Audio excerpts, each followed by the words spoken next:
Well, good afternoon. I was not supposed to be here, but we decided that we're going to talk about this thing. Like he said, it's one of my favorite subjects, sustainability and tequila. So when they invited me to do it, I was like, this is going to be easy. So we're going to talk. This is a project that Fernando is part of it, about smart cities and ecotourism and smart and sustainable cities. So tell us a little bit about it first. Thank you, Hector. And first of all, Federico de Arteaga sends his regards. With all the climate, he was already on the airplane, and then they kick him out of the airplane. So sometimes this happens. So it was unfortunate, but fortunately, I was able to start this project with Federico many years ago. So I'm going to do a little bit of storytelling, what was my experience. And I will ask if they can put Federico's presentation. Please, if you can be reading the presentation so you can be getting a little bit more of the information that I will communicate. But this is a fascinating project, It was very interesting when I was invited to work in this project because Federico was coming from the Inter-American Development Bank to work with the family, the owners that are the owners of the Cuervo family. And Don Juan Beckman, that a lot of people here know very well, he's a great guy, and he was trying to leave a legacy, for the town of Tequila. The town of Tequila, it was very interesting because it was a very poor town, and as well, all the communities that were around the Tequila region, So the first part that he started working on, that he did with Federico when he was still in the Inter-American Development Bank, it's develop the route of Tequila. The route of Tequila was made to communicate those 5 communities that are around, to start boosting that area, to bring more wellness, and as well to do it in a sustainable way, So what it was very important, it was the way how they began to project this town, because at the beginning it was going to be something touristic, but they wanted to leave something more than that, So for this, when I started with Federico in the family office, we began to do the projections for 2040, So, and at that time we were in 2008, When I entered there, I was like, what are you talking about? This is like light years, ahead, And it was very interesting because when you want to do something sustainable that can be really maintained, you really need to be thinking in the faraway future, So one of the key things that I realized in this part, it's that this model needs to have 4 components, The first one is governance, innovation, sustainability, and technology. And one of the things that I realized to be able that this can be a project for the future, is to have the area of governance. And that's why they developed the committee that is called the Consejo de Desarrollo Integral de Tequila. That was like the key part of it, because it doesn't matter that you have different political parties, colors, ideas, When you can leave a proper plan that everybody is working together, you are going to be able to get it to the next level, So what it was very important is that sometimes when you have this type of projects, some of us, me as an example, when they told me, let's make a smart town. The first thing that I thought it was going to be a touristic and a technological town. I was thinking about the Google building or the Microsoft building, no? And I began to realize that it's way bigger than that, no? For instance, no, one of the components, and probably it's one of the main components, it's to start working with the communities. If you don't have the communities on board, this is not going to work, no? And as well, the communities need to understand where are you going and how are you going to stay to arrive to that stage, no? For instance, I like an example that in the coast, in the Mar de Cortés in Mexico, I forgot the name of the town, that it used to be a fisherman town.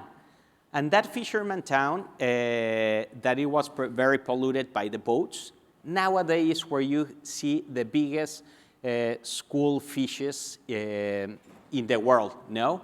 And this takes time, and you need to talk with them because they tell you, hey, I need to eat today, no? So if you need to eat today, no, how you are going to make these people to come on board if they only know how to fish, no? How they are going to wait 10 years to be able to have the hotels and the restaurants and the people that take you scuba diving, no? So that's why it's very important to work with the communities, no? And for this, it was very interesting because the middle class in the Tequila town has raised incredible. Right now, they already have their specific school for tourism, no? So that component is vital. And as well, with that component, you need to understand what is really harming them in those situations. So one of the things that we did, it was to attack diabetes more effective and cheaper than it has been done in Mexico, no? And it was fantastic because by talking with the people, understanding what was the root of the problem, that the root of the problem was that they don't have much money, so sodas are cheaper than milk, and with sodas, the kid feel full, no? So it was like a meal. No? But by educating them and showing them what was the harm that it was giving, and as well to having these special units that were going to all these little towns, no, that they couldn't go to see the doctor, and you began to educate them, no? That began to reduce dramatically the problem of diabetes, no? So examples like these ones, no, are the ones that you need to bring people on board to understand it, and as well how you can raise them, no? So one very interesting project that we did, it was, and there are many examples, no? In Mexico, we eat a lot of lollipops, water lollipops, no? So we did this exercise on trying to see who was the best guy making lollipops. The ones that were in their little trolley, no, that they were doing the popsicles in their house, no? And one of them won. We put this amazing store in one of the properties that the Cuervo family owned, no?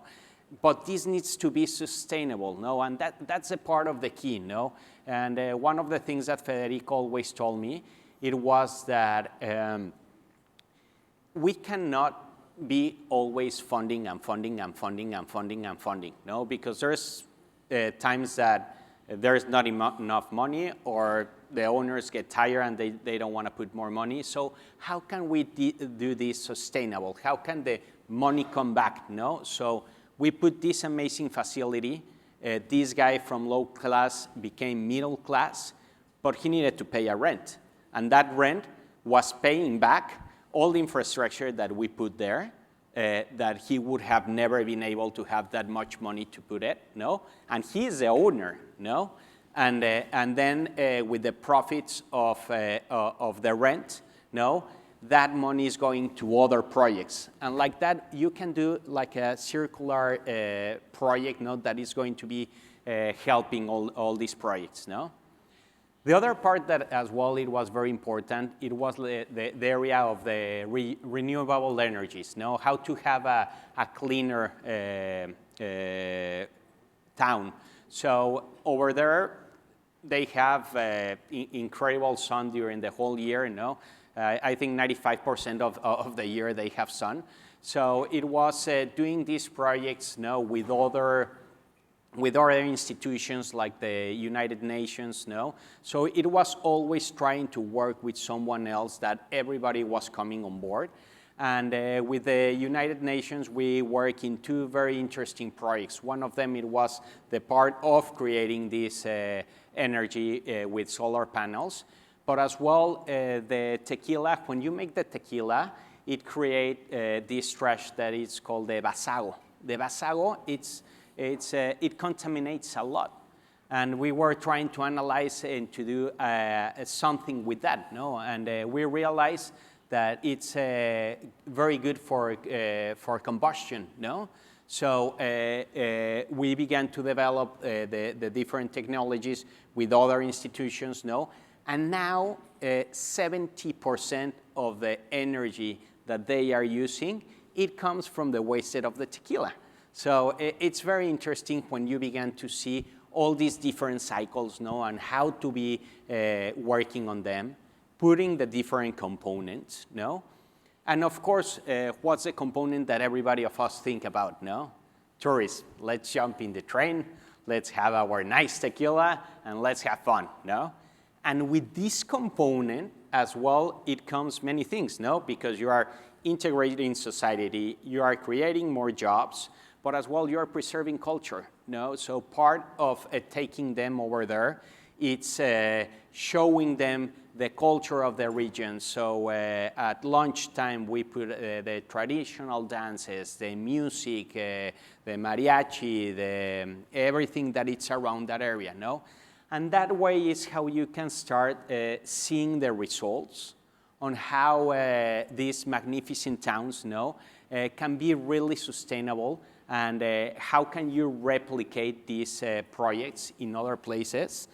And for instance, some of the results that they have nowadays, they increased private investment 1,000%, 400% of public investment.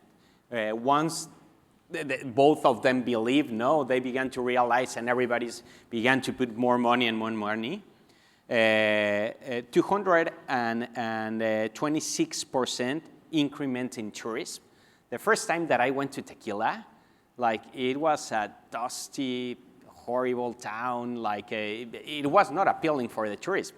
And what you see today, they even have a Relais Chateau hotel over there. It's fantastic, and you can accommodate any type of social classes. They reduce poverty by 61%. And we're talking that this has been implemented in the last 10, 15 years, So you can see the impact so fast that it can create.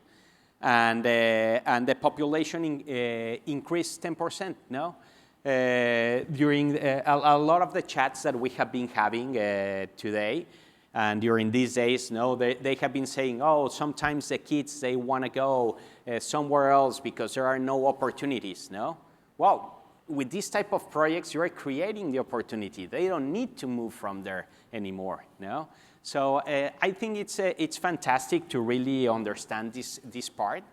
And as well, when you are planning the touristic area, it's very important that you can measure and see how to expand everything, because what usually happens is that you have a main plaza, and the main plaza is the one that always benefits, But then you walk 3 blocks away, and it's not nice, After those 3 blocks, you don't want to move, So that's the important thing on to do a proper development for the town. So for the town of Tequila, the plan is to have 4 more plazas, and as well, we are already monitoring the transit, how the population, the tourist moves from one place to another. That has helped to start moving around the roads, to put it towards one direction, which ones make them just for pedestrians, no? And that way you can start spreading around, no, spreading the love, so everybody can get a little bit more about all these activities that are around, no? So this is a little bit of my experience. Again, no, I hopefully we will have Federico next year, but what questions do you have, or what came to your head after hearing it's incredible. a little bit of this? It's incredible, the project. And we've been going to Mexico for 5 years with Arteaga, and we've been learning all these initiatives. And I can see how now Mexican corporations and the private sector are more and more interested in philanthropy. What was the inspiration, I guess, of the Beckham family or the Corporation Cuervo to start doing this? Why Tequila? Why a sustainable city? Why a smart city? Yeah, for Juan, one of the things that he wanted to give back to the town that he has given him so much, no?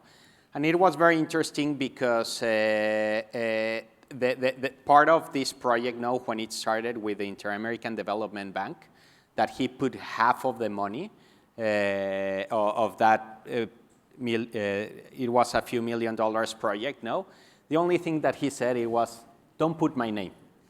This is something that I want to do back for them. This is for them, no?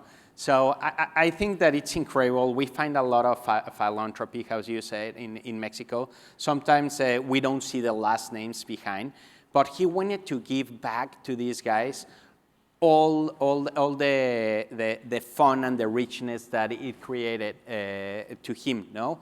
And as well, he is a true lover of Jalisco and those traditions. So it was very interesting because I don't know if people know here, but the one that fight for the denomination of origin of the tequila, it was Juan Beckman. The one that created the riddle cup to drink tequila, like sophisticated, that it looks like a flute, like a champagne flute poured shorter, no? It was developed by Juan Beckman, no, to give back to the society, no? So for him, it was more like, I have got so much, how much I can repay back, no? And the way that he repay back, I think is fantastic because reducing in 10 years around 65% of the poverty in that region, no, it's a huge impact that you completely change the population in there. That's incredible. I think those inspirational stories helps to inspire others. You mentioned that it was really important for him to give back to the community. Changing the city to a sustainable and smart city gets involved different economies. So has been the impact in that communities? Like how's the economic impact in that communities? That it's becoming smart, generating more jobs. How does the circular economy, is there more industries that are getting into the community, or how's that being that impact into the community? Are the community happy? It's good education? Yeah, it's fantastic because before in that area, or either you work in one of the tequila plants or in the fields, or you needed to move out of there, you know? So that has changed completely because they have been working with different areas now. With, for example, with Google Education, they have a fantastic program, no, where they are seeing towards technology. Because, yeah, this is an incredible touristic town, but it shouldn't stay there. We should have developers there, no? So in a part, no, they are working with Google as well. They are doing some other projects for.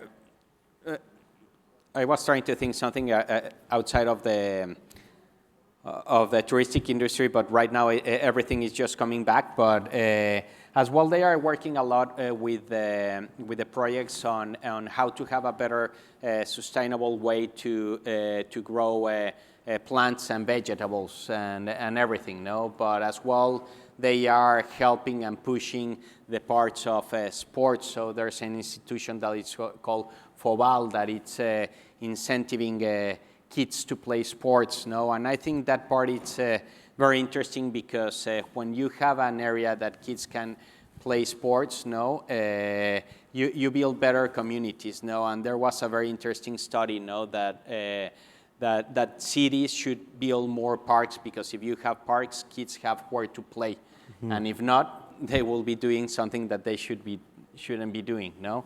So trying to integrate all those parts, no, thinking for the kids, thinking for the adults, no. I think that's the area that. And what are their goals? Like how they're going to measure success, or where is he seeing, or where do you guys seeing Tequila being a smart city, for example, for 2030, or how you guys are going to measure success? The success is measured in the main success. I will tell you that it's that right now they are replicating this project. No, so. You always start with a pilot project. So when we were doing like the energy and everything, we started with something small to see that it works, to see that society adapt those technologies. And once that you see that, you begin to scale it. No? Right now, Tequila has already proved that it's a success. So right now, they are already working and giving advice in Peru to do the Ruta del Pisco, in Colombia as well. They are doing something around the Pacific with the whales, no? So at the end, no, it doesn't need to be an alcoholic beverage. It's about a destination that can be sustainable, no? And Federico is the president of the Red Iberoamericana, where he is leading all those projects, no? And I know that they are working with other countries, no? But those are the two that came to my head right now. I think it's incredible. Earlier we were talking with the government of Yucatan, and they were saying, how can we become a better or more green city? Or how can we make up for the things that we do wrong? I think this is a great example of how can people do it. And I think replicating, or at least trying these pilots is a good start. I think we have 2 minutes, so I think we should open a space or time for any questions that you may have or that you guys have for Fernando. No questions? Or I think Fernando. Thank you very much thank you for very your time, much and for I your hope that time you have learned a little bit.